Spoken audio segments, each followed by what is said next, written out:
দুপুরবেলাতে তো রান্না বান্নাতে খুব ফাঁকি মেরেছি। আজকে তো মাসি রান্না করে দিয়েছিল, এটা তো তোমরা দেখেইছো। এখন কি আর ফাঁকি মারলে চলবে? সারাদিন যতই গরুর খাটনি খাটি না কেন, এই বাড়ির লোকেদের মুখে তো চর্বচৌষ দিতেই হবে তুলে, আর না হলে বাড়িতে এক একজন আর রুদ্র রূপ দেখা যাবে। এখন তৈরি করছি কি জানো? কাশ্মীরি আলুর দম।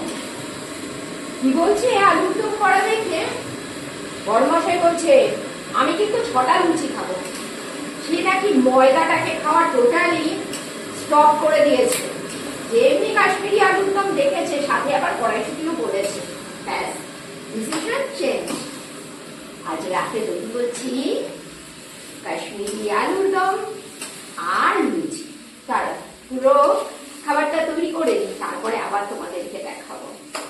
তৈরি করে নিচ্ছি ফুলকো ফুলকো গরমা গরম লুচি।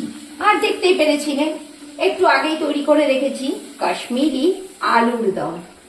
আজকে রাতের খাবারটা জাস্ট অসাধারণ, জমে হিট।